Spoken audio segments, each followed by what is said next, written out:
an taɓa samun wani lokaci da ƙungiyar izala ta yi wani abu na hikima mu mun yaba mata. Malam Bakar Gumi ya fara koyar da wannan abu. Malam Bakar Gumi sai ya ce shi malikiya yake bi. Abin da yasa ya ce malikiya yake bi, ya ce a lokacin faɗan zai mai yawa, ga faɗan aƙida ga na mazhaba, don haka sai rage wa kanshi ɗaya. Sai ya ce shi malikiya yake bi, to sai zama tsakanin shi da malaman Najeriya ba matsalar fiƙihu, ba matsalar mazhaba, don duk san makal jirgi ɗaya ɗibo su. To sai aka yi ta gumurzu a aƙida. To wannan abin da malam ya ƙwarewa ce da gogewa a fagen da'awa. Da aka taso ƙungiyar izala da farko duk abin da ya zo karɓe ake, da rikici ya fara faruwa a cikin ƙungiyar, sai malam Ahmadu Gyalle su Allah ya gafarta mishi ya kira taro a nan ɗakin taro na Center for Islamic Legal Studies. Aka tabbatar da cewa to daga yau ƙungiyar izala ta tabbatar da cewa mazhabin malikiya za ta bi, amma ba an yi haka ba ne don kyamar hadisi, an yi haka ne don kada aiki ya yawa. Ku fahimta, idan Allah ya taimake mu aka fahimci abu gaba, za a koma duk abin da ya tabbata shi za a yi aiki da shi. Duk mai hankali da fasaha ya fahimci manufa kyakkyawa ce ta sa wannan abu. To kenan idan an kai lokaci irin yanzu, bayan shekara 30, wasu sun fara fahimtar cewa bari su yi kaza, bari su yi kaza, babu matsaloli irin waɗancan da ake tunani a yanzu. Don haka kenan yanzu ba daidai ba ne a ce dole wanda duk ke cikin ƙungiya dole bi malikiya. Ba lallai ba ne, ba lallai ba ne. Sai a dawo asali, domin wancan yanayi ne ya kama abi, kuma daidai ne. Idan yanayi ya kama abi, akwai wasu abubuwa waɗanda suke sai a ɗage su, a saurara. Shine abin da annabi ya a sulhin Hudaybiya.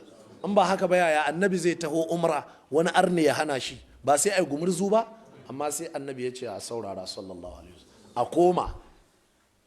Gashi komi Allah ya ce wal hadiya ma'kufan an yabluga mahilla, ga hadaya fa dab aje a yanka ta, amma annabi ya ce ku yanka ta anan.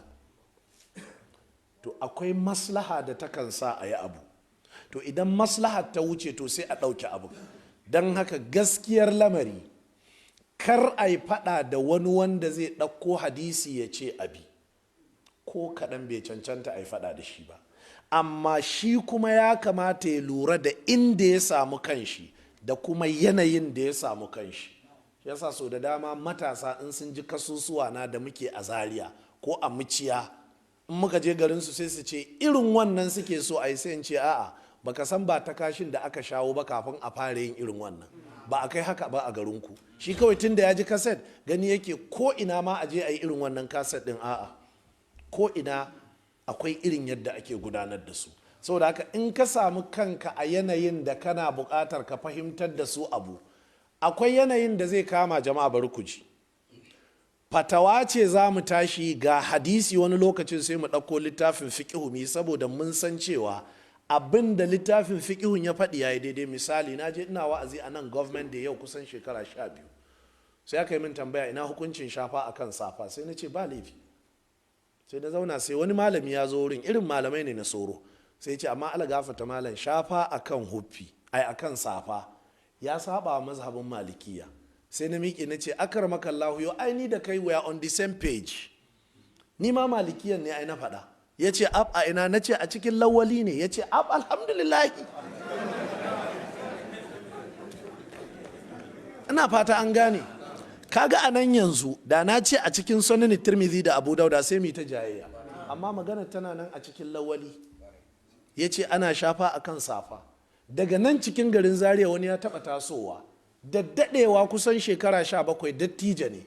Ya ce to na san kai baka da matsalar son zuciya, amma na ji kai ma kana suka taron suna, ina ka samo hujja? Sai na ce lawali da sani ne akramakallahu, gashi an ce wa yukrahu amaluha walimatan. Sai ce haka ne,